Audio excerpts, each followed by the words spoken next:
Hello. Yo, Hey, how we doing? doing great. How about y'all?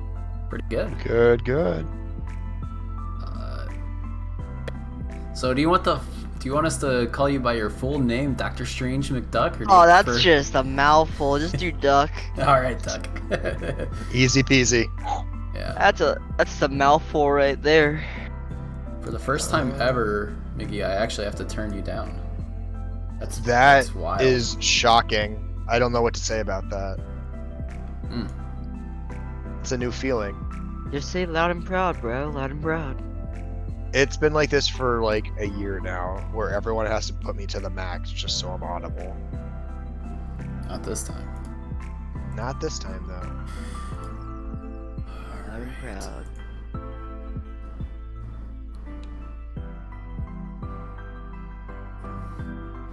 Should be set.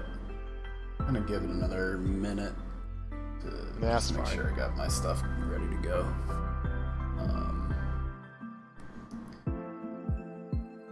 Alright. Alright, I'm done with Discord for a while. That's cool, let's just put that away. Do you know if the docs are updated? I forgot to look. They're as updated as they're gonna be. I think Freeze is missing a couple of matches, but one or two weren't played. Yeah, I think the one in Freeze is gonna be a drop. Like, the coach is gonna drop out. He's in another league of mine doing the same thing, so I think he just kind of like decided to ghost all his leagues. Yeah. Bolt is updated and Flare is fully updated. So I think it's just Freeze missing a couple of matches. The new docs are so much nicer. Dude, Yeah. it's a love-hate relationship. Like, I like the team pages a lot better because the sprites are clean, but I miss having like the schedule on the team page Yeah, too. that's what I miss is the schedule on the team. That's the only downfall, but I can actually read the Bolt one now because it's not white on yellow. Oh my god, yes.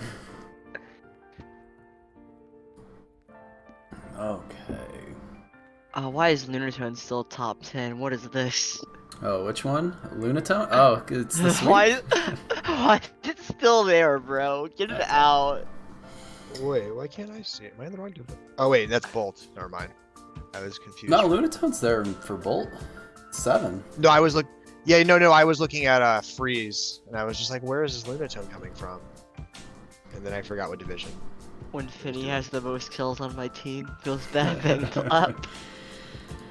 Feeny, I've seen lead leagues or be high up in leagues for a season, just because it's so hard to kill, and then if the calm mindset takes off, it just plucks KOs. Yeah. Like it'll get 1, 2 here or there, and then all of a sudden it just takes a week with 5. Exactly. It's actually I think it's top 10 in every single. Is it top 10 in Flare?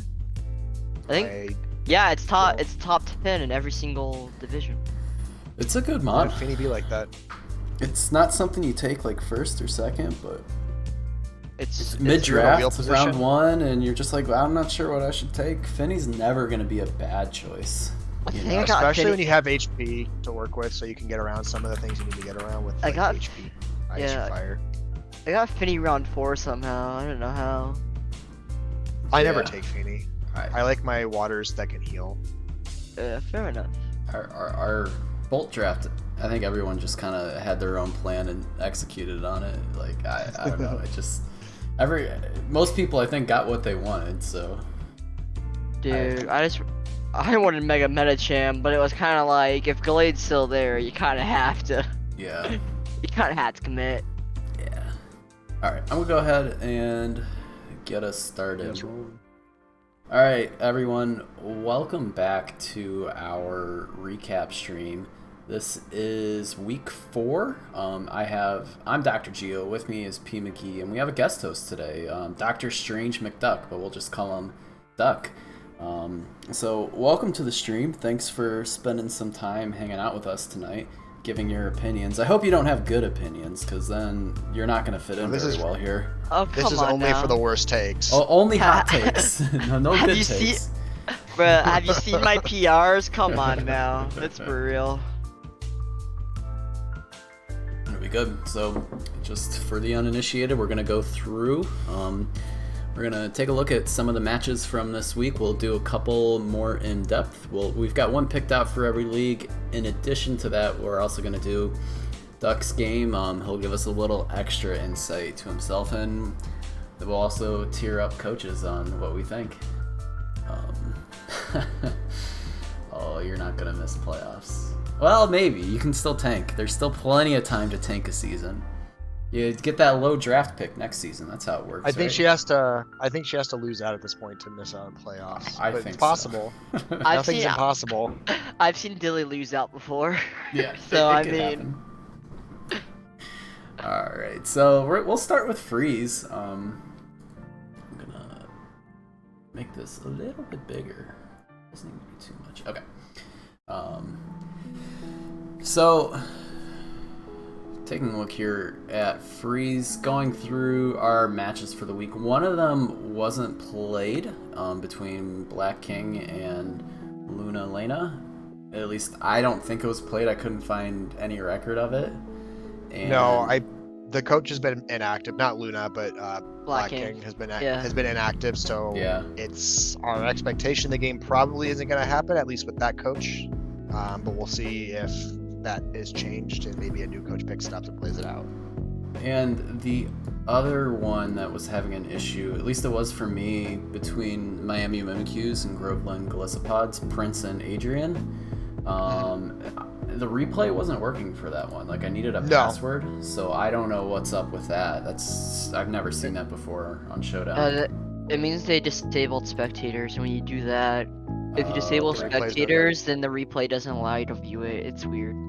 Yeah, It's a weird thing with the port combat. So they have to. It happens from time to time. People just need to kind of go dig out the replay and reshare it, but they haven't done so yet. Gotcha. Okay.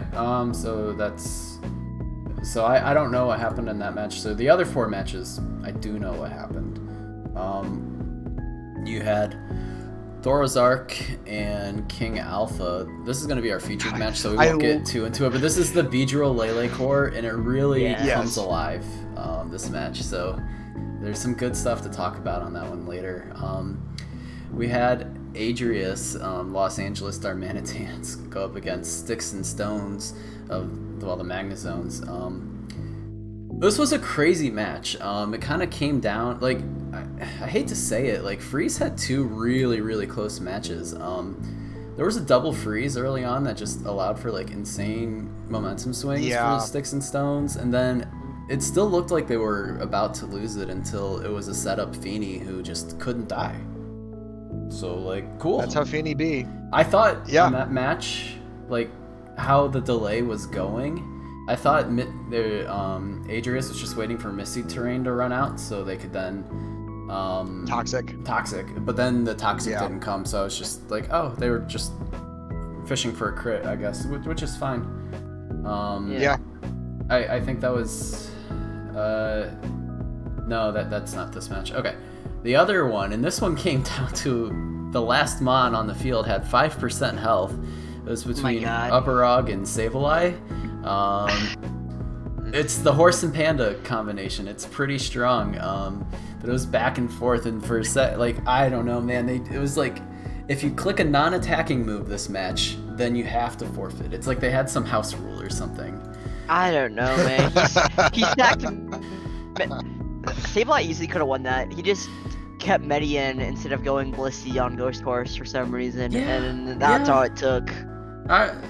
Some strange choices, but I don't know, because Horse can't do anything to Blissey. No coverage would be like... No. Like you can get to +6 with Dark Pulse, and it's like 22%. Cool.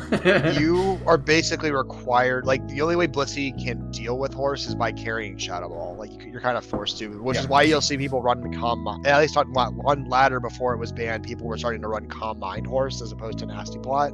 But it's just like, to get around Shadow Ball. Yeah, it's a weird interaction that only comes up very sparingly, but traditionally they don't. Like, they just stand in front of each other. Yeah. I think that Blissey set was actually, I brought I think it was Tropple, Dazzling Gleam for Shifu single. Ah. Yeah, okay. Because I did see the dazzling on that set. Alright. So last not least was between Krebreb? I'm always mispronouncing it. And Huikyu. Krebreb. Okay. Krebreb. I don't know. I'm guessing too. This match really just kind of came down to Huikyu tried to set up with like a Comfey and other things before he took care of Skarm. Yeah, which would have worked if he had a slot for synthesis. Sorry. If he had a slot to fit synthesis, then he probably would have been okay. But yeah. He didn't have that. Yeah, and so because of that, he wore down to the Iron Heads before he could get set up enough. There was a crit there too, which may have mattered. I wasn't paying enough attention because he's only healing like 30%. And I think he was doing more with each Iron Head from the Skarm. But the crit just kind of sealed it anyway. Yeah. And in situations like that, I'd rather be the Skarm. Because eventually you'll crit or...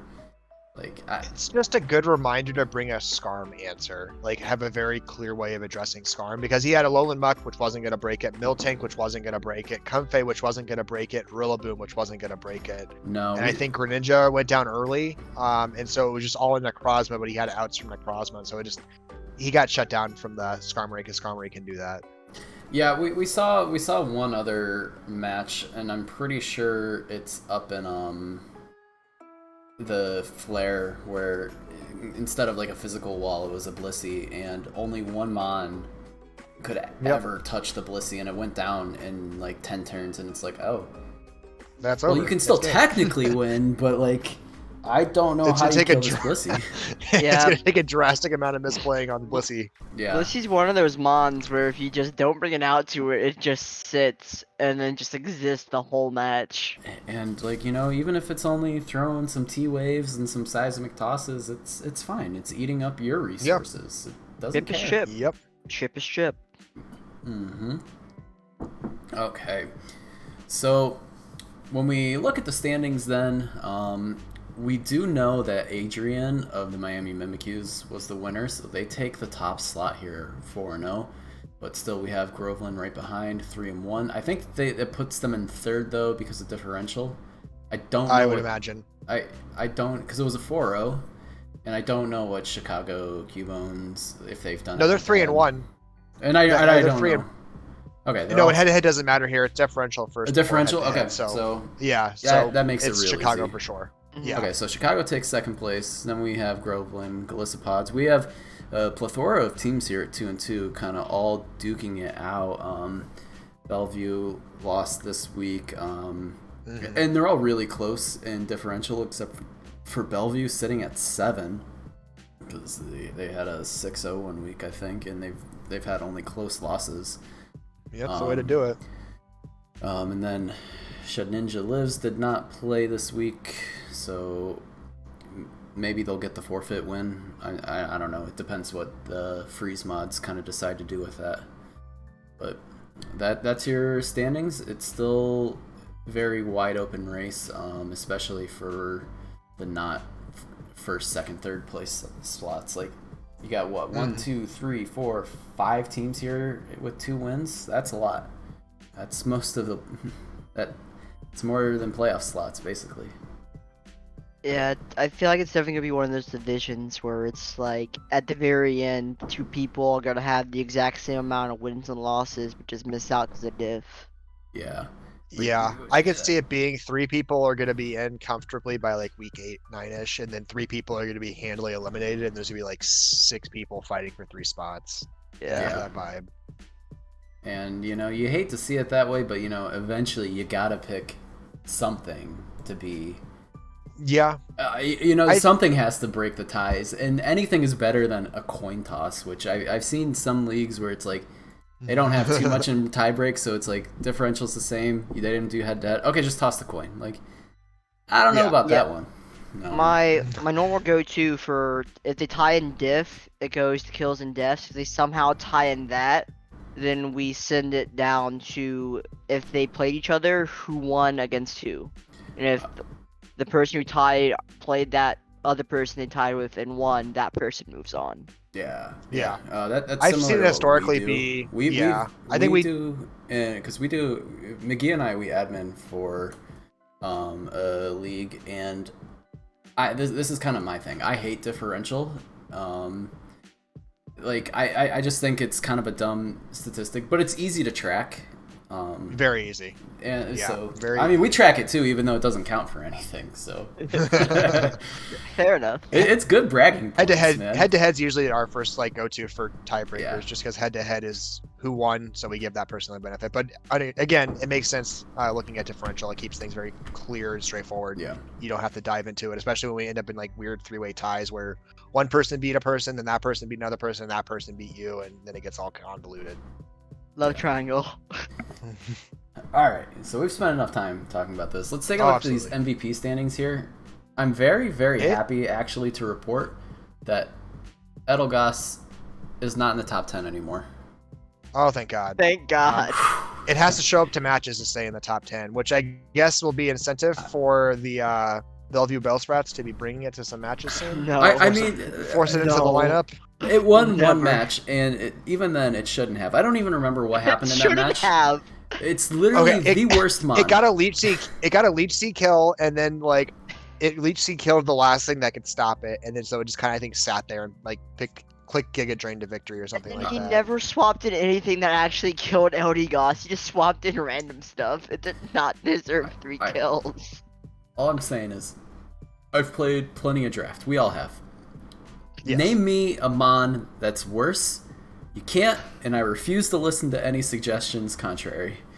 Like some pre-evolved stuff don't count. Even then, it makes me upset seeing it up here. it's so bad. Anywho, up top, tied for first. Well, almost tied. You got Mega Gallade and Urshifu single strike. That all makes sense. Mega Lopunny's up there. Comfey's up there. Comfey doesn't really. A lot of fighting types are kind of dominating the top 10 at the moment. I think we got 4 in just the top 6. It's because, and I've thought this for a while. Hey Sable and T, it's very cool to have you guys here. I've thought this for a while since this was introduced in like Gen 5 or 6. I don't know, but like close combat is a busted move. Yep. Because superpower makes sense. You know, there's a downside to using it for a 120 base power move. You lose attack and defense, that's fine. I don't think the downsides to close combat are really downsides. If you KO something, you can just keep KOing things as long as you have speed. There's zero downside. At least attacks. Every other 120 damage. Yeah, every other 120 base power move has some other downside, like 70% accuracy or something. Focus missed. Yeah, there was a really sad one in Bolt we'll get to. But that's my rant. Also up here is Zygarde, Victini, Tapu Fini, which, as we were talking about before, Tapu Fini's in the top 10 for all 3 leagues. So that's really cool. I'm a big fan. It's just a great mon. Like it slots into like 95% of teams, you know? Oh, absolutely. If you have like a good normal type wisher, like it's just so hard to get rid of Tapu Fini because you just keep wish supporting it all game. And then it has its own ability to heal with like draining kiss and leftovers. You can't toxic it most likely unless it's going to sit on the field too long. It's just a really hard mod to address. And it's got so many different sets too. Like you can play setup Finny, Scarf Finny, Defog, support Finny. Yeah, like it's really good. I mean, you want at least one defogger with it, so it's not forced into that role. But then you just want the flexibility to do what you need it to that week. It's like Mew, but not as extreme. It gets knockoff. Nature's Madness is a great move. I don't know why people sleep on that. Yeah, Nature's Madness and Super Fang, these 50% moves, I think are very underutilized. Like, especially for things like Coco, where you know something's gonna switch in, and it doesn't matter what switches in. Like, it's going down to 50. Yeah. And if you don't have a Wisp Passer, that's permanent, and then that little bit of chip can just cause a sweep just to happen automatically. Okay, let's take a look at our match for the week. This is King Alpha versus Thorazark. We have King Alpha here bringing the Victini, the Mega Venusaur, the Tornadus, Rotom Wash, Aromatisse, and the Salamence. Yeah. What do we got? And then we've got on Thorazic's side, we've got the Tapu Lele. I'm going to skip all the way over to the right because it's his best friend, Mega Beedrill. And then we've got the Heatran, the Mandibuzz, the Slowbro, and the Heliolisk. God, I love all that momentum on this team. Oh yeah, Yes. it's so nice. And he's got fast and slow momentum, which is the best part. Teleport's busted, but that's okay. Everyone knows that. All right, I'm gonna start it on go, and it's on normal speed. 3, 2, 1, go. So we have a Tornadus lead up against Beedrill, and yeah, it's really a good cautious early work just to scout and be sure of what you're dealing with. It could be Scarf. Scarf Torn's not that uncommon in draft. Maybe a little more so with heavy-duty boots, but especially when you know you have to contend with Mega Beedrill. So like knowing you can outspeed that, you can run Air Slash and just kind of have a way to stop Mega Beedrill sweeps. So it's just really good to scout for that early on when possible. And now you've got Rocks. And you got the burn off, so it's like just a double whammy. It feels really good. So these rocks are really relevant because this will help you confirm what the Torn item is the next time it hits the field. Yeah. Which is what you didn't have before. Because if it doesn't take rocks damage, you know it's boots, which means you know you outspeed. So that's just good information he can have when the defog comes in. The Magma Storm miss is pretty unfortunate. That's just a nice chip to have on the Venusaur. Letting Heatran go down here, maybe a little premature, but you're gonna get like a free. Yeah. Get Beedrill for free. Yeah.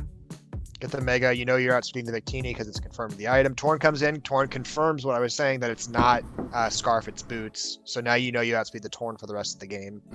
And Poison Jab will do a ton.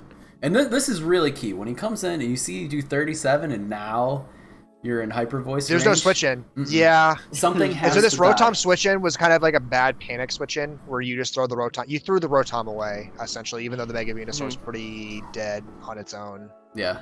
It can't I don't know. come in. I'm surprised he retreats with the Heliolisk there in front of the Victini. He knows he outspeeds the Victini, or he should, if the EVs are invested right. And I think just getting the chip on Victini is enough to be able to come in with Mega Beedrill afterwards and just remove it from play. But I that's think okay. maybe Just playing a no, little it's fine. cautious. He's playing cautious and he's in control, which is all fine. So it's all working out okay for him. It's just now the Aromatisse is obviously going to be somewhat of a concern. He knocks off the Kebia Berry, which is huge, so that Poison Jab is probably in Oko range. He just doesn't really have a switch into that. He doesn't have a Steel type. Salamence comes in, takes Rocks damage, which means you need to be sure what the item is you're dealing with before you commit to it. So again, good retreat on him. Even though the Poison Jab would have gotten the KO, he retreated just to be safe. Just need to make sure. And now it roosts, which is how you know it's not. So something to clean up later. Yeah, and now he's confirmed. He's confirmed he's the fastest thing on the field because Mega Venusaur speed is locked in, Aromatisse doesn't get outspeed, and the other three don't have Scarf. You just confirm that, like, take an extra 30 seconds each one of these turns and just make sure everything's within, like, Poison Jab range, and you should be fine. Yep. He doesn't even need it because Leia's could come in here and just kill Torn. Yeah, so now nothing really stands up. Good switch into the Slowbro because you can just teleport into B, and there isn't anything anyone can do about it because 63%.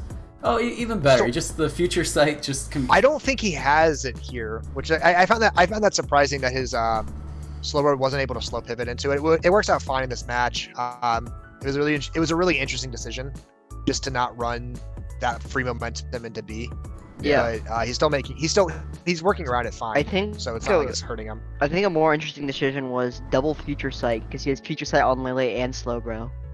Oh, that's true. Yeah, he hasn't revealed it on the Lele yet. Yeah, Lele has two different psychic attack options, which just pairs really well into the Mega Beedrill if you can get it in safely. Yeah, any big physical attacker with Future Sight is good tech.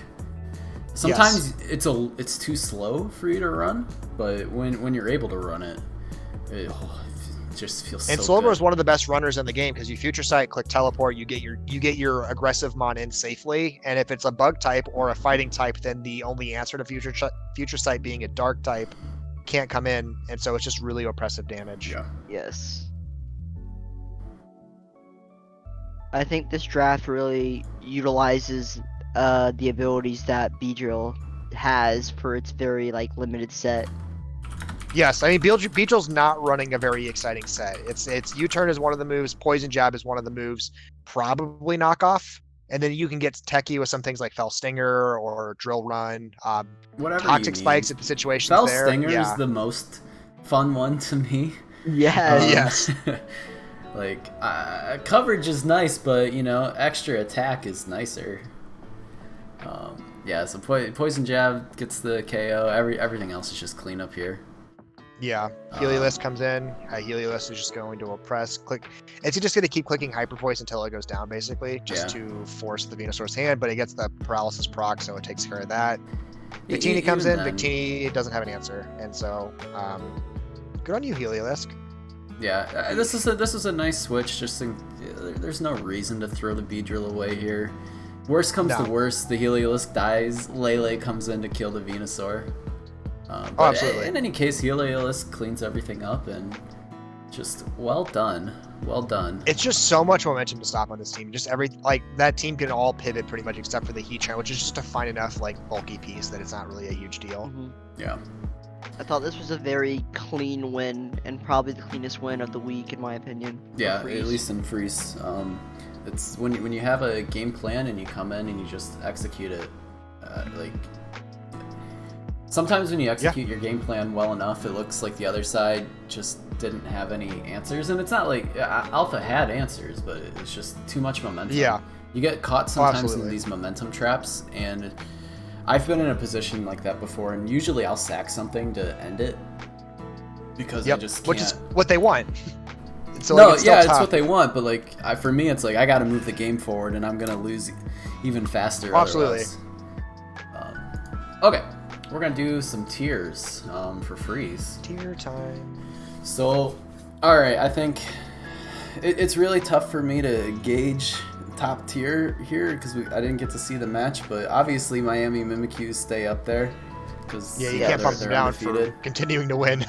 Yes. Huiku gets bumped down because I think that match was pretty winnable for them. They just got a little he might impatient. have I think he just really wanted the Comfey to take off here, and so he might have. I think he just overvalued that rather than going for, I guess, a more general game plan to win. Yeah, I'm sure he'll adjust fine. I'm not. I'm not too worried long term. It's just the impatience long term can maybe be a little more telling. I think you got to put Chicago Cubones up. Yeah, these two will live together: Groveland, Gallipods, and Chicago, at least until the other match comes available. But Chicago's been looking really solid. Big fan of theirs. Let's see. Pull my notes back up.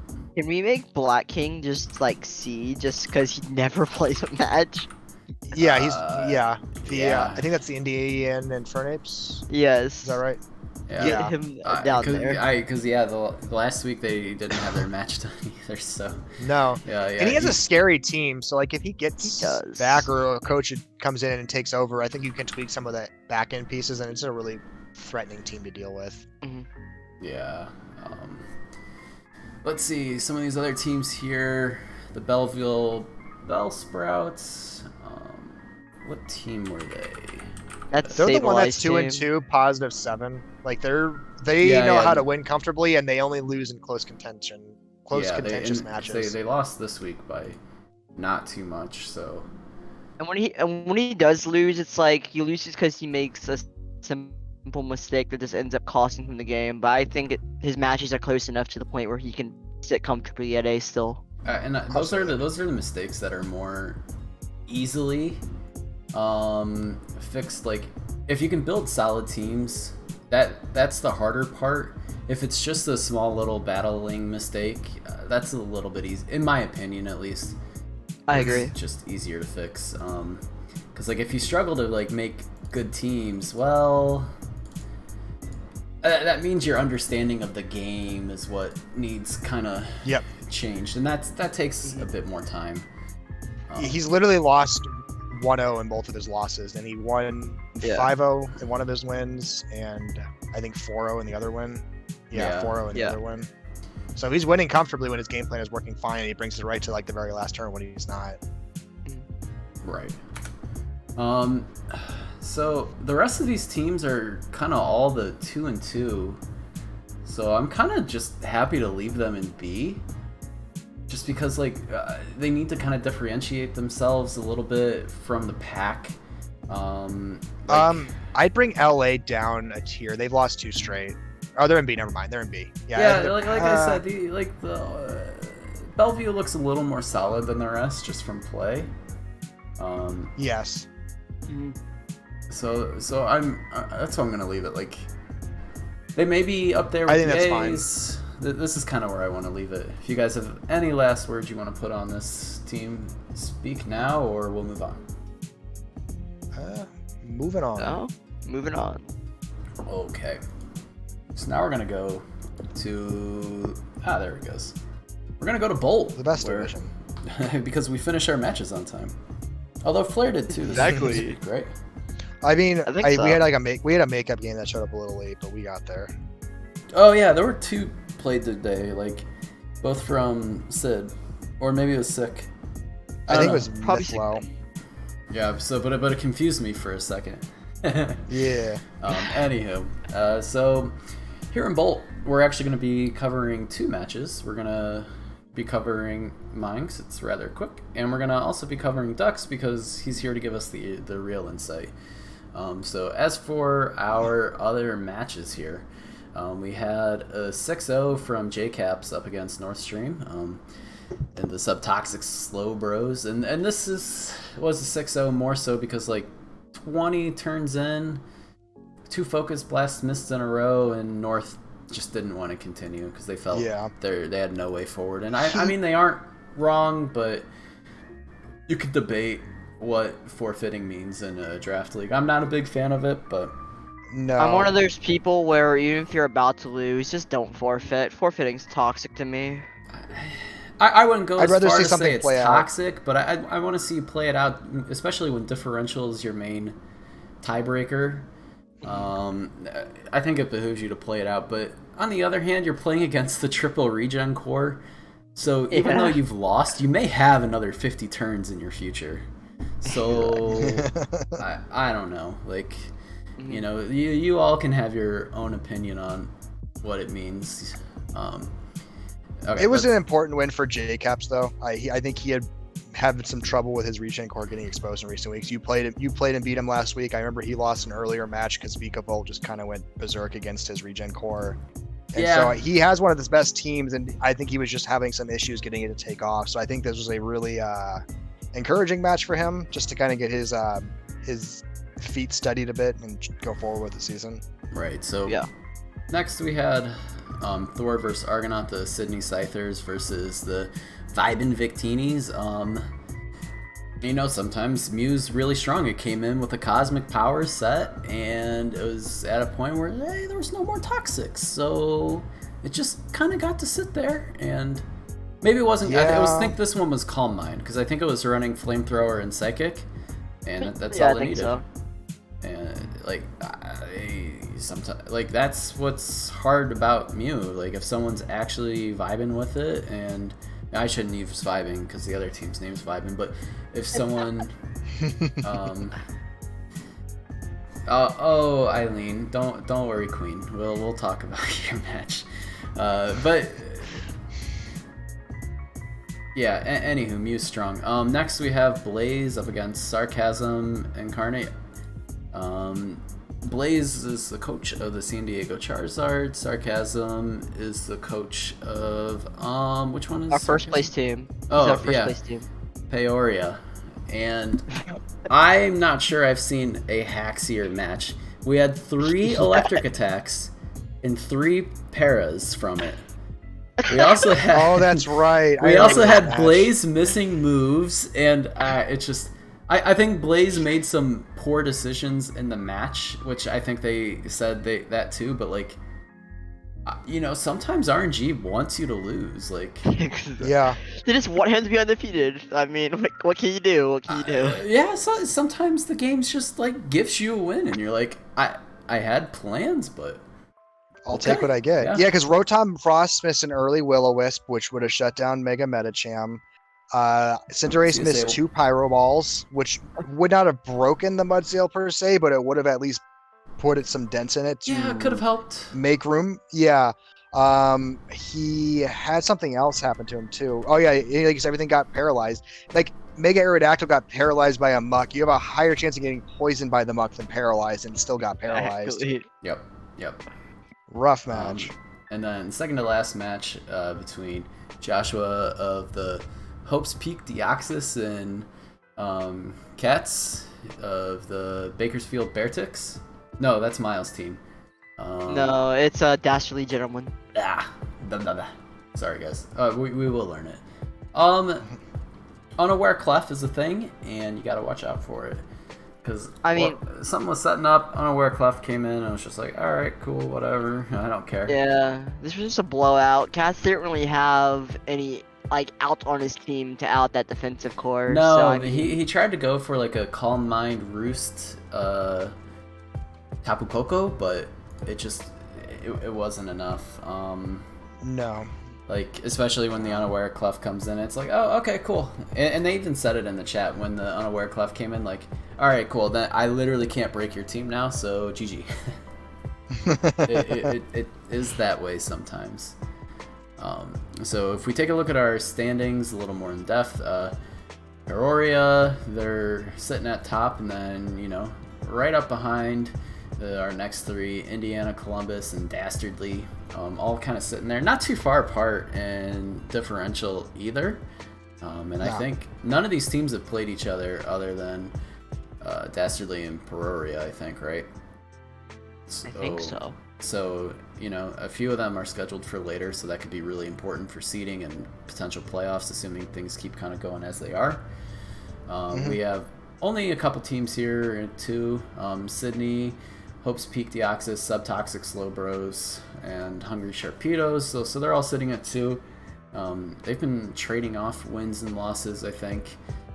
So 50% is right on. And then the last couple of teams are still hanging in there as well. San Diego Charizards is like 50-50 because they came in on an 0-2 team. And we have a new coach for the Arizona Selgors. Yeah, they came in. Yes. Yeah. Sexy Alexi, my boy. They seem pretty excited to be taking over the team, so we'll see what they can do with it. There's still plenty of time left in the season if they can make a run for playoffs. Everyone seems to believe that Alexi can do it, so I guess it's good that I played them already and I don't have to deal with Alexi. Alright, so we're going to take a look at MVP standings here. You know, Jirachi, despite no kills this week, still standing at top with 10. Followed up by there's a lot of cosmic things at the top of this list. It's very cosmic. Out of setup. Mega Metacham, that makes sense. Feeny, that kind of makes sense at 7 kills in 3 weeks. Clef, same. Chomp at 7, Mew at 7, those are okay. Lunatone, God. Doesn't exist, ignored. One game. Please. They've been bringing it though. Lunatone is number 7 because they did a Cosmic Power Lunatone set that just in the match came down to like PP stalling, and I think, honest to God, there was a freeze on the Lunatone that guaranteed them the win because you don't use your PP when you're frozen. Yes. And I understand the entendre with that, but I did not know that until that match because when is that ever going to come up? Never. No. That happened. Dude, the best part about that match was he got the freeze on the Lunatone 3 times in a row. It's just, Didn't they scald it to like unfreeze it at one point? I feel like that happened. I think after the first one it came up, but like, oh man. Mega Aerodactyl up there, that makes sense. Smile, sure. Vikavolt. I think the Vikavolt's heavily there from the triple regen core because like it just eats alive Slowbro, Tangrowth, and Tornadus. Like they just get mauled by the Vikavolts. I think a lot of its performance came from that match. And then you have Entei and Rose up there because the way I play is whatever's left at the end of the game gets kills. I don't, I don't have sweepers. I just shove it on there. I mean, you have sweepers. You just only have brought sweeper one time so far. Sometimes it's just like, what has the scarf this week? Okay, you get kills. All right, so we're gonna hop into match. This is not the right match. I went too far back. I need a new one. Boop. heck is my map? Wait, where's... I sent the wrong one. How dare you? Well, the issue was I was scrolled up in the chat. New Discord, you know, it keeps you where you were. Yeah. You're supposed to be at the bottom always. For us boomers, it's not supposed to save your position in the thread. That's not how this works. Okay. Do you guys need the link for it? I'm good. Wait, which one are we doing? Yours or? We'll do mine first, and then we'll do Ducks. Okay. Perfect. Okay. So, alright. I decided to bring Urshifu Single Strike, Spectrier, Mega Aggron, Zapdos, Slowking. I do have the wrong link. Yeah, I posted the wrong one. Here, I'll just post it in the chat. Alright. There we go. I got the Slowking, and we have the Flygon. Yeah, and then on Tiger's side, we've got the Mega Diancie, the Victini, the Umbreon, the Blastoise, the Passimian, and then Skarmory. Okay, so I'll give a little insight on this. Going into this match here, his only Dark type was Umbreon, and I don't think he has a normal type. So he does not. It's a very good horse game. Umbreon doesn't do all that much to stop horse. Like you have foul play. Maybe. So Umbreon stops horse, but like Umbreon is so obviously the no, and it's so obviously the thing that's going to come in on horse. There's just nothing else to switch into a horse attack. There's no resist to ghost except for Umbreon. Yeah. So it's just like it's a mon that forces his hand. So, all right, let's get into it because McGee and I came up with the strategy here for turn one because I haven't brought horse yet, and so we'll get into the match. 3, 2, 1, go. All right, so we have a Spectre lead. It goes up against Victini, and we hard switch right into the Urshifu because Umbreon's likely coming in, and the calc was run. Skarmory was not in a good position to survive 2 hits from this, even it's an 87 with leftovers. It's an 87% chance to KO without leftovers. Yeah, and Helmet seemed like the likely bring. Yeah, I would. So it was just one of those situations. And at this point, you know, you're just down the Skarm, so anytime I can get in the Urshifu is good for me. Yep. Here, it's just trading off, and I just want to get it out. Zapdos really only has a use for the Passimian, so I don't mind losing it because the Passimian doesn't do all that much to me here as well. Yeah, exactly. And Aggron wasn't yet in a position to Mega Evolve, so you didn't want to take any risks on it. No, all very logical. Yep. So I get this in. I want Stealth Rocks down just so I know Victini item, or at least to help scout it. And Diancie isn't switching in on Mega Aggron, so it's a pretty safe rocks to throw up. I mean, that'd be pretty pog if you switch in on it, but it'd be kind of silly. Yeah, that was a weird knockoff from the Passimian there. So he was trying to call the horse switch in. Yeah, and again, this comes to him not having brought the horse before. It's hard to guess how Geo is going to use it because there's no history with it so far. So he's trying to aggressively call the play on it. For a match like this too, it's like once something else dies, then I can bring horse in. There's no reason to bring it out early. Like exactly. This here was just a switch. Something dies to close combat. I don't think he should have sacked the Umbreon because the game's over as soon as you sack the Umbreon. But something else was gonna die to it. Everything was in close combat range. Yeah. I let the Urshifu go down to just so it didn't sub. Yep. Because I think I still win even if it subs because I've got Scarf Flygon. Like I'm not too worried. Yep.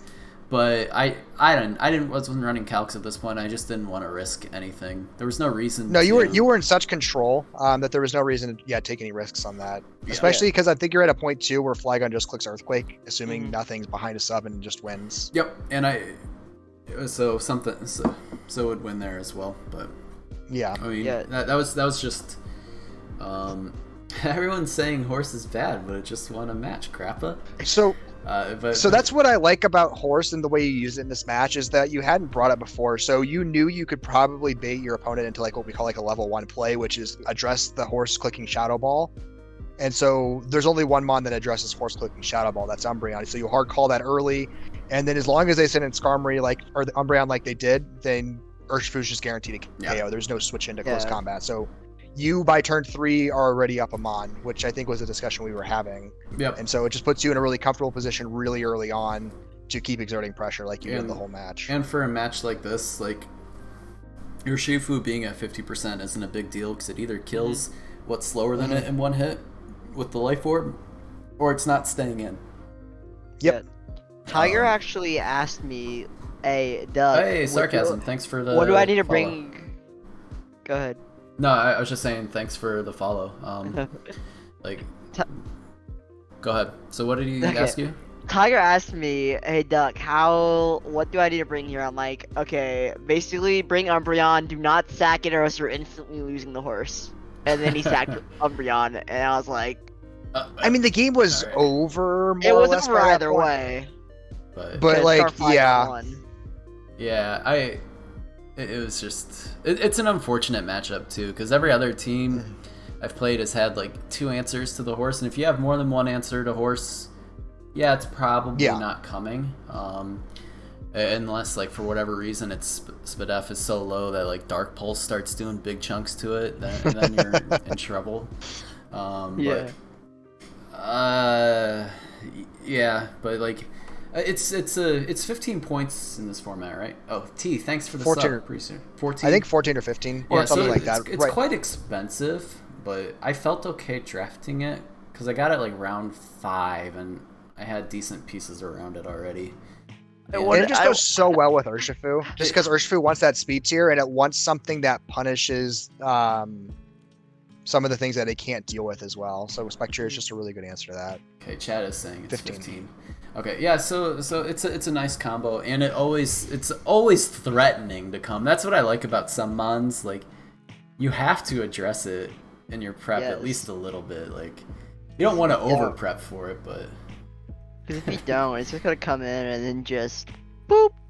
Everything. It's like dealing with Regidrago. It's the kind of mon where like you're not gonna bring it as much as you want to be able to bring it, but like your opponent's going to bring certain things. So like I have Regidrago in a league with Mega Mawile, which is great because Regidrago forces the fairies to come. Mega Mawile feeds on the fairy. So that's the same thing with Spectre. Spectre forces the normals and the darks to come, which Urshifu feeds on. Yeah, people are saying here too, like T's saying, Spec with Pursuit and Legacy low-key sucks. Yeah. I mean, it just makes it a lot. It's not free to bring every week. You know, like I saw 2 weeks ago, I think I was playing up against the Alolan Muck, and I was like, it's literally impossible to bring Spec because the AV set, it'll do actually probably negative damage somehow. So it's what someone brought it to my match last season when I was running Alolan Muck. It did negative % of damage and immediately died. It was because once Muck's in, you just click Pursuit. Even if it's all you have to do. Like, doesn't your math they don't like? It doesn't your math to stay in. Pursuit's doing enough. The only way around it is where you stay in, you get the hit off or the Willow. They use Pursuit, and because you stayed in, it doesn't actually kill you. It only does 80%. You got your eject button, so you get out of there. Yes, eject button stretch here, my favorite step. Yeah, so like I'm not sure I've heard a better Papeg set for horse, but that's it. Look out for it later on in the season. That's what I've been theory crafting. It's not bad at all. I'm pretty sure I ran the calcs on it, and Pursuit, even when staying in from Alolan Muck, did like at least 80%. And then there's still a 30% chance you get poison on top of it. It's not worth it. Okay, we're gonna pop into our next match, and here it's Duck's match up against Miles' match. So Duck, why don't you go ahead and introduce your team? Alright, well this was a weird one for me. So I brought Nidoking, Gallade, just because that's the offensive core of this team. Then standard defensive core of Finny, Core, Blissey, just because it works extremely well this matchup. And I brought Arcanine specifically because the only thing I couldn't deal with that well was Aegislash, so Arcanine was a nice little check for that. I like, because I really haven't looked at your team that much. The thing I really like about looking at this team is that the things that Mega Gallade and Nidoking need to feast with is slow pivot. Slow pivot that gets them on the field safely is one of the scariest thing. And I see a Corviknight with a slow U-turn. I see a Blissey and an Arcanine with teleport options. Yeah. So that's just a lot of, I don't know if you bring them these match, but that's just a lot of slow momentum to get your really good breakers on the field safely. So I don't remember how this match plays out. That's just my general observation from looking at the team. I really like the Corviknight with Mega Gallade. Like, I haven't done too much of Nat Dex formats, but like Mega Gallade and Corviknight just feel like such a pair made in heaven. Oh yeah, 100%. Like the other Steel Bird, Skarm's kind of okay too, but it doesn't have U-turn, so meh. That's the thing. You need the pivot. Gallade doesn't have great bulk. It's got like a 68 HP. So I mean, it's okay once it Mega Evolves, but you still don't want it taking hits. Yeah. So, okay, we're gonna get into this, again, normal speed. 3, 2, 1, go. So we have the Nidoking lead versus Mamoswine, so, yeah, easy out, but like, okay, so dodge an Earthquake, it's fine. There's the U-turn. And Nidoking's back in. And there's exactly as I was saying. Oh man, that's such massive damage. 37% on a resist. On a resist, I know. Oh, I didn't know Lunatone had Moonlight actually. From the last match, I thought Rest was its only option, but that makes sense. Okay. Well, we see the Nature's Madness going off here.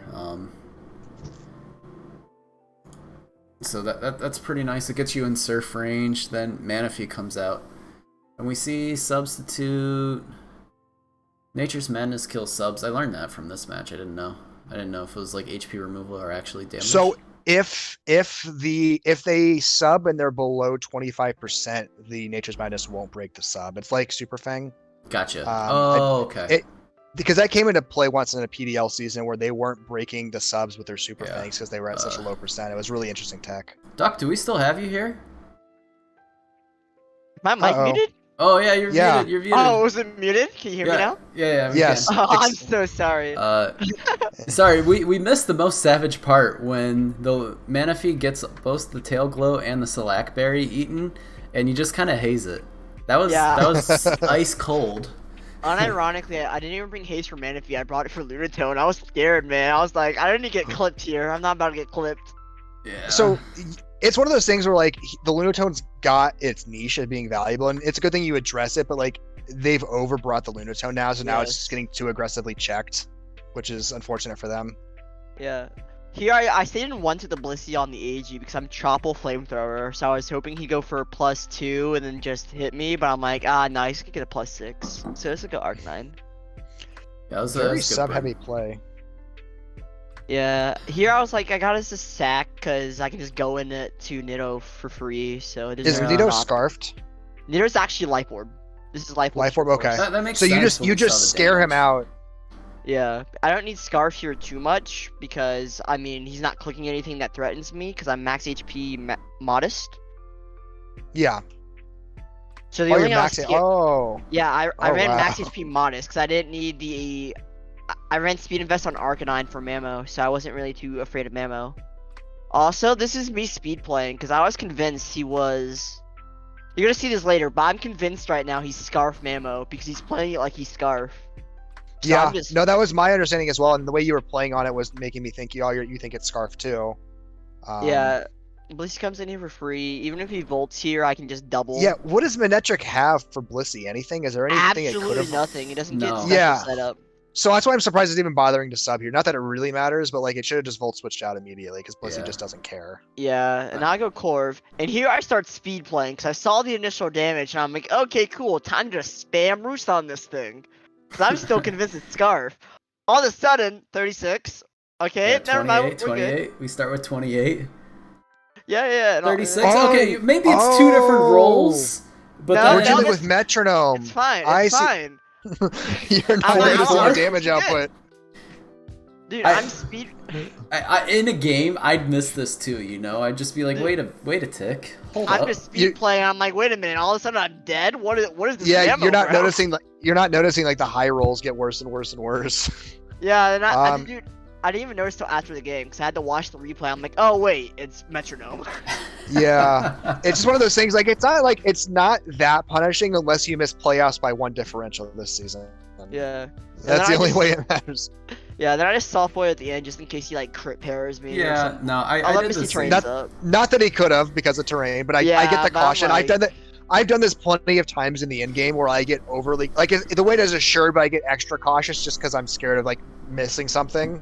Yeah. So I've done that too but I get it. Yeah. I did the same thing a few weeks ago with the Slow King. I just slacked off, and like the thing was literally on death's doorknob, like standing there, like, put me out of my misery, please. And I'm like, I'm sorry, I gotta slack off this turn.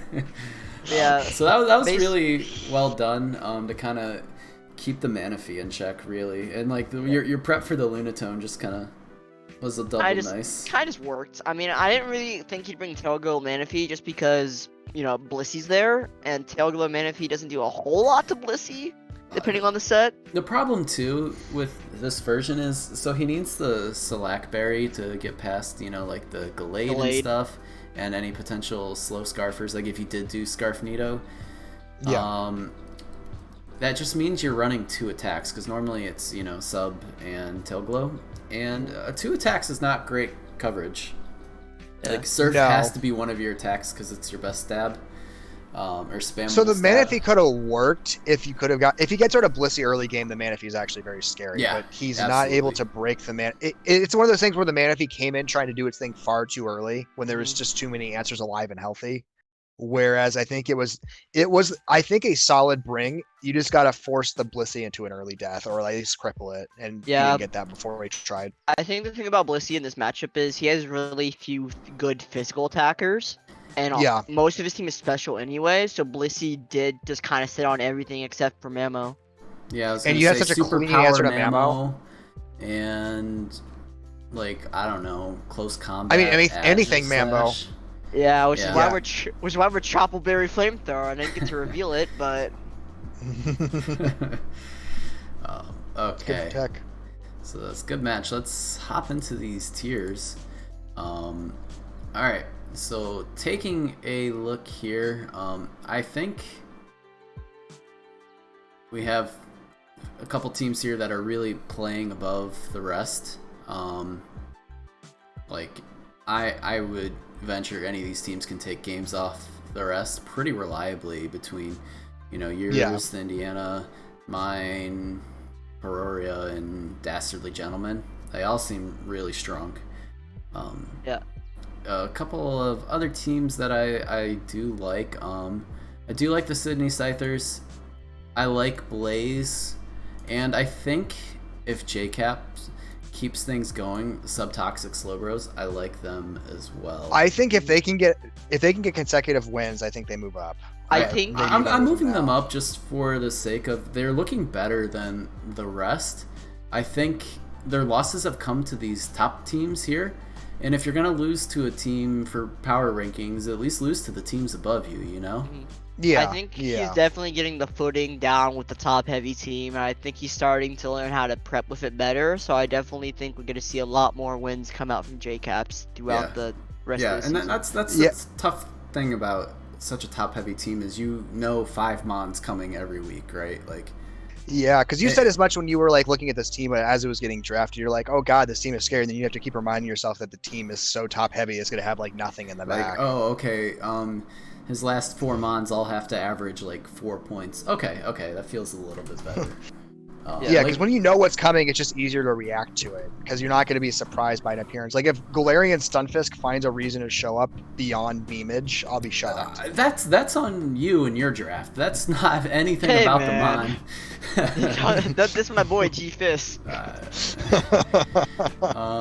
some of these other teams here, like Arizona, kind of deserves to be down here. Vibin Victinis, like their one win came off of some horrendous RNG on my part. Yes. So they're like I couldn't buy a Stone Edge hit, so maybe that's my fault for running Stone Edge over some other rock move. But neither here nor there. You know. God, so, now you're reminding me I'm running Stone Edge and I needed to hit in the game I have this week, and so now I'm feeling worse about that. I think the San Diego Charizards might be B now. I mean, I feel putting them at B. Yeah. Okay. Wait, yeah, they're 1-1, but they are holding on to 2 losses from before, so they gotta play like exceptionally well to. They only have one more loss to be given for the season, most likely. Like they don't have much wiggle room, so they need to be coming in really hot, really fast. Yeah. And I play them next week, so that'll be fun. It's the Mega Arrow question of, can you answer it, or does it? Probably not. But we're gonna try. Or do you thunder punch it with the muck, Alolan muck, to get the paralysis? So I'm happy with this tier list. Yeah, I think so. Okay, so let's hop to our last league, the one full of tryhards, Crappa. That's us. No, it's not all tryhards, I know. But okay, so taking a look at these matches here this week, I will say our Dilly versus Sprite match is our featured match, and Shelmet almost saved the day. There's your preview. Shelmet's a legend, bro. The god among men right there. Oh, they 6th, not 7th. It really is tied. But heads aren't. Oh. Okay. Oh. I don't think that matters too much at this stage. I'm not too worried about it. If we're like 2 weeks out from playoffs, sure. But you make a good point. You should be 6th, not 7th. All right. So going through, we had Hero of the Baltimore Blastoise up against Sick Bid of the Wisconsin Wishcash. Sick Bid's able to take it because he brought a Blissey, and the only thing Hero brought to beat a Blissey is Hariyama, which couldn't. He used all of his might to get through Gliscor. I think Hariyama's shown up too much now, to the point people are adequately prepping for it. As it's no longer like, oh, look at this garbage Tiermon, it's not going to show up, I'm not going to think about it. It's like, oh, they keep bringing Hariyama. What is going to be my soft answer to that when it inevitably shows up? So I think it's gotten to that point where you need to be cautious about overusing your low tiers, because then the answers start becoming more readily brought. And I think that's what's running into I think that's what the Hariyama's running into at the moment. I say all this now. Wait, no, never mind. This isn't personal. I don't play them this week. I thought I did. I say all this now, and the Hariyama's just gonna stomp me, but I don't play them not yet. Next, we had your match, McGee, up against Tyus. Yeah. There's 2 key parts to this. We had an Akaberry on the not Delmise, Decidueye, and then it came down to a speed tie with like 3v3, and you lost it. So yeah, I wasn't in an advantageous spot when it happened. It put me in a position to potentially bring that game back, but I lost the speed tie, and that was really it. The Akaberry stung because I did 50% with a Sludge Wave, so Sludge Wave was a roll to kill, and I was like, I'll play it safe. I'll click Flamethrower, and it was the Akaberry, and so that broke my. I saw that, and I was like, well, that there kind of goes the momentum for the match. Yeah, because it's just like, it's one of those things where it's like, anyone in my position probably would have also clicked Flamethrower and absolutely, not risked a roll. But, yeah, when you look at it and you see it's like 40% or something is what the roll is, and then you see like I don't know what it was. It was probably like 70-ish% that the Flamethrower goes. You're like, oh, this is a no-brainer. Yeah, like, it just seemed like such an easy click. Click the button. Yeah, no, go, attack. I have a really rough time with Akaberries messing up my game in XPDLA. I've run into that problem with the Akaberry before, and so it continues to haunt me as a berry. So next we have Sid the Science Kid up against Here We Stand. The fuck was this game? This was the fun game that we had. Eliki versus Tapu Koko, and Tapu Koko is actually like, here, have some terrain, and literally nothing came of it. Like, what a boss to just say, you know what, I don't give a shit about your Eliki. Like, have some terrain. I'm gonna beat you anyway. Kick some terrain, bro. And it was fun. The Porygon 2 felt pretty unbreakable, and I don't even remember it using Recover, which was wild. It probably did. I just don't remember it, but it was a 2-0 for Sid. Next up, we had Miflo versus Smeargle. There's two key things for this match for me. We had Explosion Lando, which was actually really good because they did it in front of a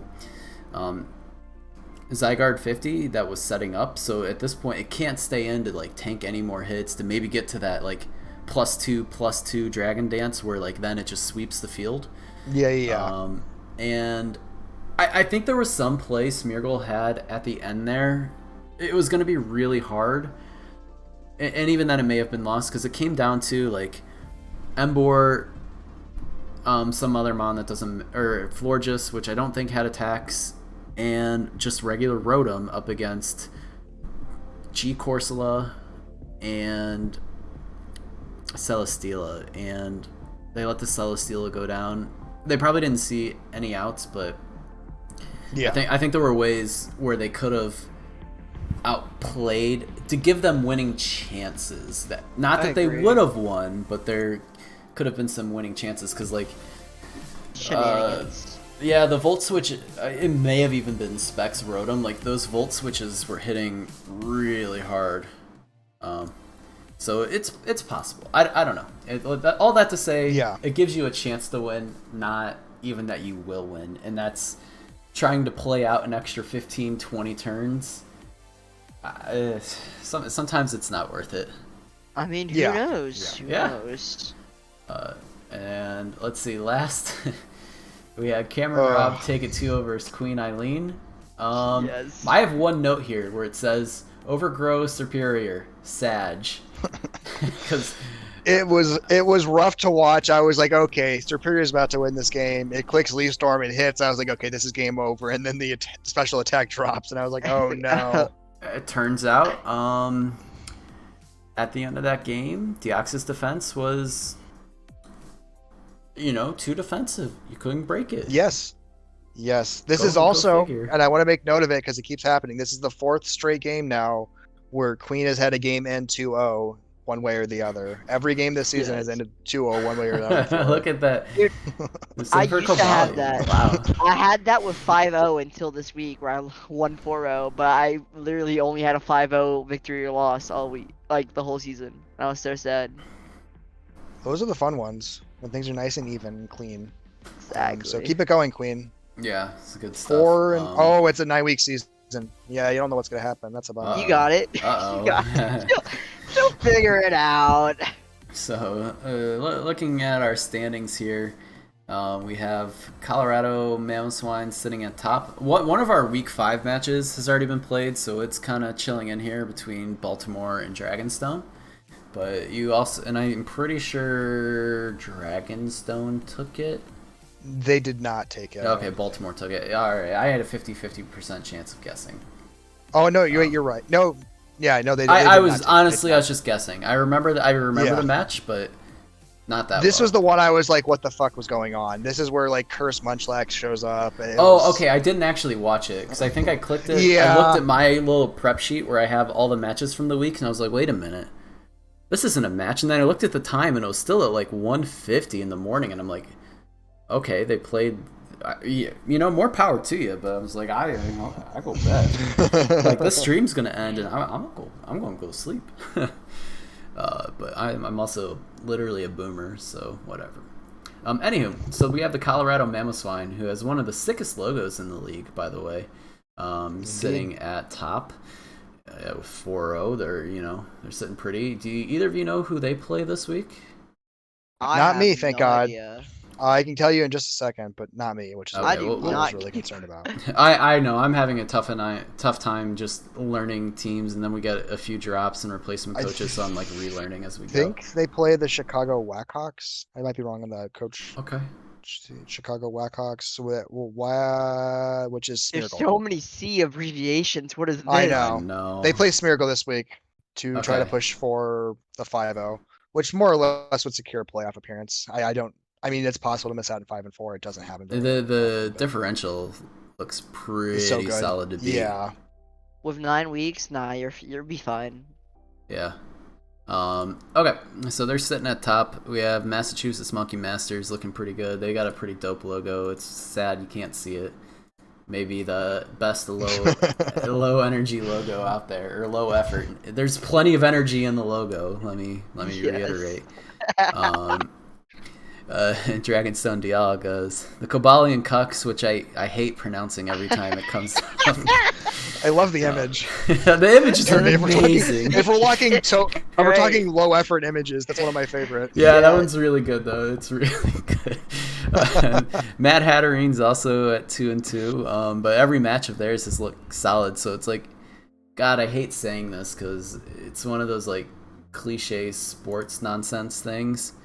Where like for 50% team they look really good they look really solid for it, and it doesn't mean that much. Both of their losses, like I had to over predict the hell out of that game to win. Yeah, and then the rest is just a little. She should have been Massachusetts last week, and that was just unfortunate. Yeah, it's just a little oopsies. We also have the Idaho Igglybuffs chilling here. There's a lot of 2-2 teams here. Like we have a lot of parity.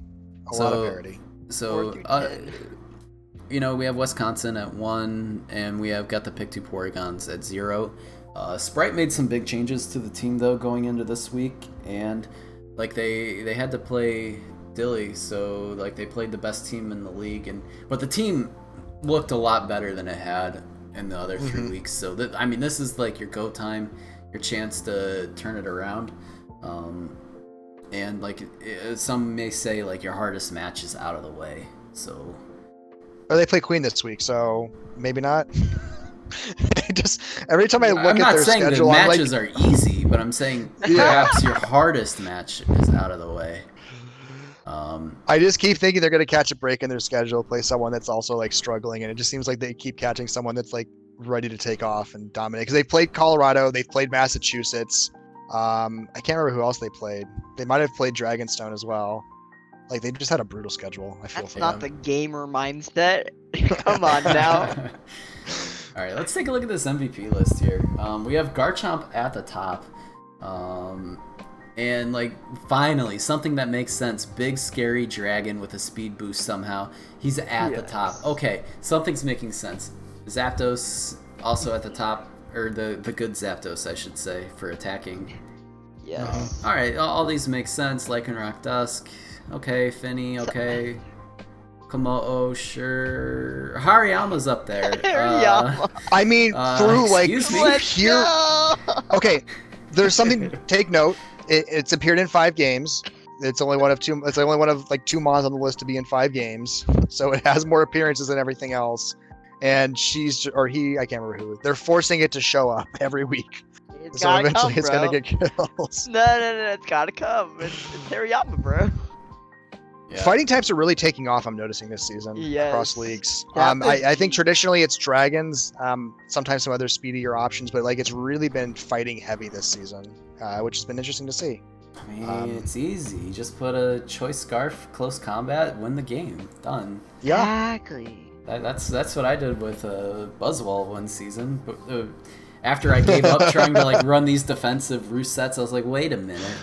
Just put a scarf or a band on it every week. Oh my god. If I ever, and I told my prep partners, I was like, you can just call me out if I ever put defensive EVs on this ever again. Anywho. So yeah, all of this makes sense. Some other Mons kind of creeping up there that you can't see. Like you've got Mega Mawile, Mega Scissor. So like they do exist. They are ready to break out. The thing is Dragapult in all this. Dragapult is not existent. He just sits there. Like waste first pick. All right, here's my Dragapult doesn't. Okay, Dragapult sucks in Flare. I'll say I had Dragapult last season. It had like 4 kills all season. It didn't do shit for me. I'll say this. Everyone's like Dragapult's a top 3 Mon in draft format. I don't know how you can say that about Dragapult, especially when there is a Dragon Mon that literally fits on every team, is way better, and is the most point efficient Mon ever in draft. His name is Druddigon? Druddigon. Druddigon is a goat. He doesn't like Garchomp Some may say is better, but you got that ×4 to ice, so that sucks. In the hidden power meta. Yeah, in a hidden power meta. So Garchomp's literally trash. Yo, Johnnygon's my boy. You bring Rough Skin Rocky Helmet every week, you're fine. You glare some people, you throw up some rocks, you don't care. You click Endure and Sucker Punch, and you just KO all your mons. You just Dragon Tail things out into that rock, bro. Just Dragon Tail it out. Yeah, you get Sucker Punch. Like, he's a great mon. Oh, you're gonna bring a fairy? Let me literally vomit my gunk shot up onto you. So you did that to me last season. I did. It didn't. It did do the job. Although I did reflect your glare. That wasn't fun. That was fun. I remember that was match. funny. Yeah, that was good. And you still outsped. That's how slow Hatterene is. You had a paralyzed Druddigon and it still outsped Hatterene. That was awful. So, alright, what are you gonna do? No, but so there. That's my take on why Druddigon should be a top 3 pick in draft. Don't draft him top 3.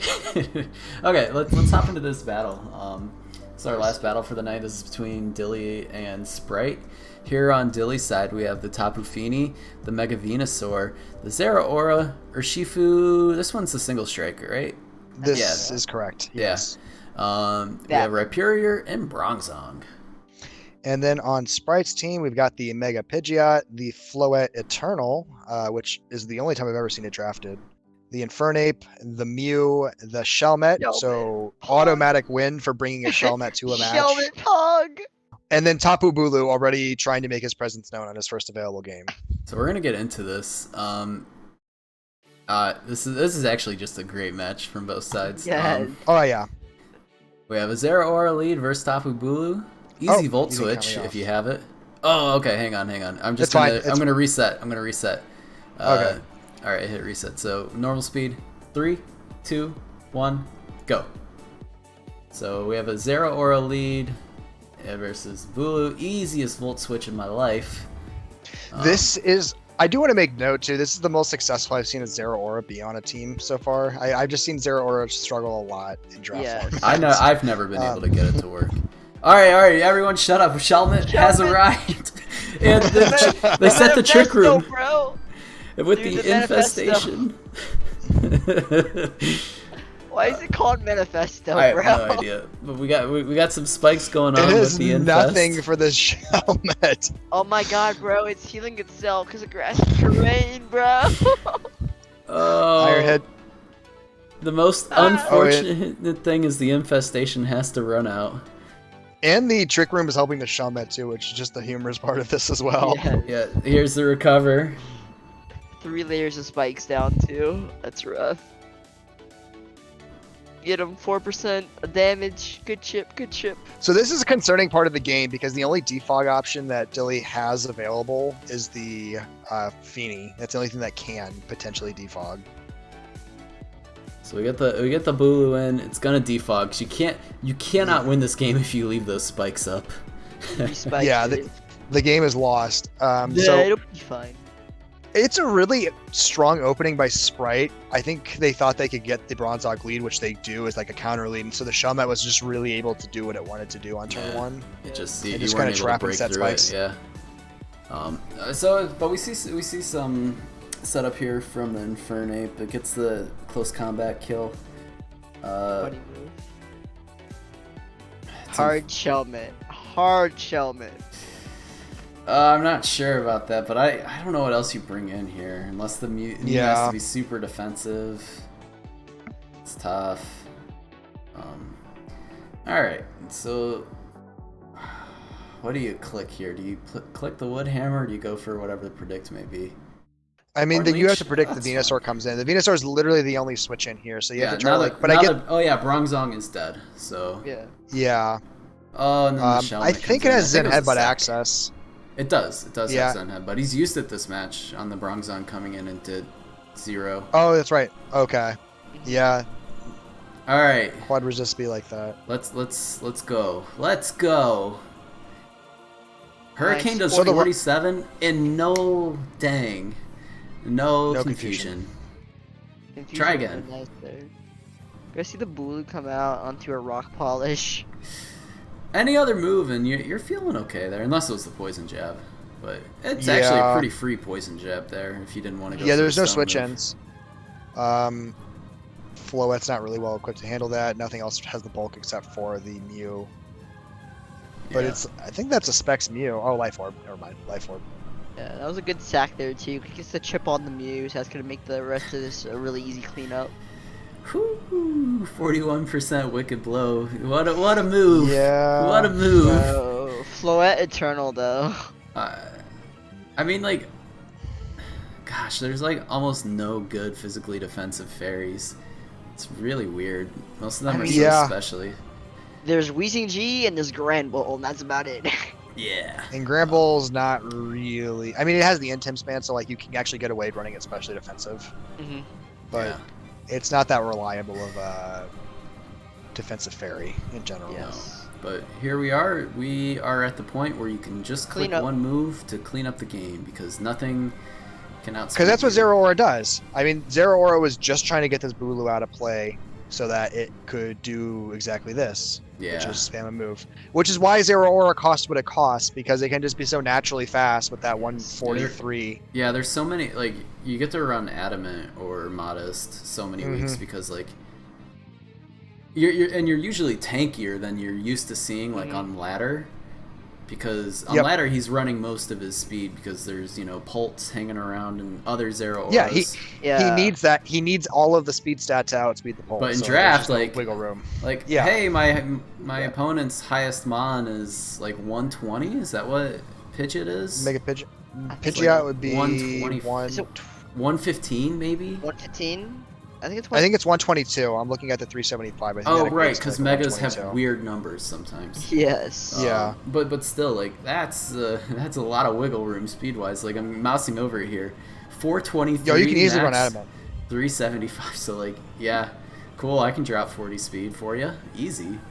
Also, I really want to point this out, but as a Tapu Fini nut, bringing Scald Fini for Grassy Surge Bulu is one of my favorite things ever. Yeah. It didn't get the burn. I noticed as soon as it came out, I was like, that could have been really effective. Like, because the Fini's not really pressuring the Bulu, but if you burn it, then the Bulu's not doing anything anymore. It's the same thing with, well, it's almost the same thing with Rillaboom, except Rillaboom has Facade, so you gotta be a little careful. Yeah. Because, like, Banded Facade starts chunking. I forgot that came into play one of our recent seasons. That was good tech, because there was a Moltres that knew it was going to get burned by, just because it doesn't have a way to get around that. Yeah, and there were no normal resists on the team, so fun. Yeah, Scald Fini was a really nice bring here. Yeah, I didn't catch that on the first go that it was Scald, so way to call that out. That's really nice. Good tech, Dilly. All right, let's close out tonight. Let's take a look at some tiers here. We have our tiers for Flare. We're going to kind of go top bottom here. I'm going to, like, normally it doesn't mean anything, but in this time, yeah, I'm going to move Colorado over here. The green monkey. Yeah, Green monkey goes up, dude. Like, look at it. He's perfect. Yeah, bro. Yeah. Yeah. I almost want to leave Dilly by herself up there. Like, I agree. Sure. Because Massachusetts won off of Queen not running the right ability, and so they would have been 2-2 if not for that slip up.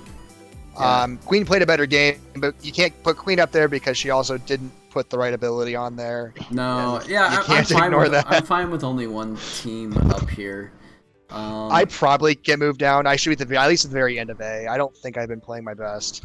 No, I don't think so either. I think, like, you've had bad luck combined with a little bit suboptimal these. Yeah, I mean, I play Mythlo, who's the Chinchino, so I played them this week, and so, you know, the winner of our match, I think, gets to move back up. The winner's kind of, the loser's recertified as being in B tier. Yeah, here we stand. It's looking okay. Maybe bottom. He of dropped A the tier. last two. I don't know what that week 5 match was. I think you should watch it. Maybe they were goofing around, which is fine. This is supposed to be through week 4, so you know, they were 3-1. They were looking more solid. I'm hearing some like Curse Munchlax stuff, so I'm gonna leave them in A for now, but we'll look at that next week. Yeah. Chicago probably drops down. This may be a crowded B tier. Sunset won 2 straight. They're doing well. Sunset Solrox. I don't know if that moves them up at 2 and 2, but they're playing better. I'm gonna move them up just for some numbers' sake. They got to be ahead of me. They beat me outright. So yeah, I like Sunset up here. Baltimore here, that's fine. Sprite I have to move down. I moved him up last week because I really like the team changes, but like I agree. 0 and 4, there's only so much I can do. Yeah. Wisconsin Wish Cash should be Sick down bid. here too, and Cobalion Cobalion won 2 straight. Up. Yeah. Yeah, they've actually moved up to like the top of the 2 and 2s. I think. Yes. Let me look at the standings. I'm gonna move Sunset Solrox. Yeah, they're the back highest down, standing. and I'll move there's 0 Cobalion difference. up. I think agree. That feels good. Yeah. All we know is Dilly What- built different. Oh, one of the wins was a forfeit win. Is that for Cobalion, Queen? Ooh. Okay. Oh, yeah, bring it back. Yeah, All right. coming back down. Switch it back. Switch it back. Nobody saw back. nothing. Nobody So, saw nothing. so Dilly tier. all right, there's some stuff going on in the chat. Shifu Rapid wasn't drafted in Flare. Good. Yeah. It's checked so much more easily, just naturally, because things have really good water answers, and so you're really just kind of looking at for a fighting answer. And the triple hit is like forces pad so often because it's so easy So just often. to throw Rocky Helmet. Rocky Helmet at it. I mean, some stupid things can end up checking it. Like you could run a Quillfish, and it's just having a terrible time against a Quillfish. It doesn't even need the Rocky Helmet. It's like I can't touch Yeah. it. Cool. because I you'll just get poisoned. Yeah, I just hate water fighting as a typing. I'm sorry. I don't like that typing combination. I mean, it doesn't I've see seen a lot some of of the- action. I've seen some of the damage it can do in rain, but like, God, that's your water core in rain. Like, unless you're all inning on it, it just doesn't feel all that great. Bro, No. just give her Shifu Rapid Technician. What can go wrong? Yeah. Give it Technician. What can go wrong? Let's see. Also, Dilly is the only person who can make Zero Aura as oppressive in draft as it is in Unite. I haven't played Unite. I'm guessing Zero Aura is pretty busted. It is. That's my understanding. Is it's like by far the best one right now, which of course would be like the promotional one they give out when a game launches, because that's healthy. I mean, Is I it only Nintendo? play Dota as my degenerate MOBA, so no time for any others. This one looks fun though. It's kind of like League, isn't it? I don't know. Well, it's a simplified version of League, I think, because you don't have, like, is it played on the computer or is it played on mobile? Because it looked like, I thought I saw it for mobile. I play on my Switch. I think you can play on Switch and mobile. Oh, okay. And there's nothing wrong with MOBAs and where you play them. It just changes how you play them. Anyhow. Oh, it's on the Switch. Okay. Anywho. Yeah. Alright, so these are our tiers. Do you guys have any last words you want to share? No, I'll be in C before long. I think this is not shaping up to be Very nice good. season. Very It's gonna cool. happen. I have this thing and I'm noticing it. Put me in any league for the first time, I'm gonna compete for the top seed. Put me in for a second season and it's gonna fall apart for me. Very good. That's what we like to see. Happen in PDL, happening right now in XPDLA. So I think I should just bounce around leagues and keep doing that. That's think what we that's like my to see. MO. That's what we like to see. So eventually you get to the bottom league and you're like, I am a king. And then you get to the second season and freeze, and then you're like, I am worthless. It's just me last season when I casually took over a freeze team and went 4-0 after. That's what Huiku did in our PDL the first season he came in. He took over like a 1-3 team and just like won the whole thing. It's fantastic. He lost one game and a 1-0, and that was his only loss for the whole time. Yeah, I took over an 0-4 team. Barely missed playoffs, but I beat the person who ended up winning freeze, so that was lovely. Very good. But alright guys, thanks so much for coming on. Once again, I've been Dr. Geo. Hanging out with me tonight is P McGee. And I guess Duck. Thanks so much for coming on. Duck, especially thank you to you for hanging out. It's been nice getting your input on things. Yeah, no problem. It was fun. Alright guys, we'll catch you later. Peace.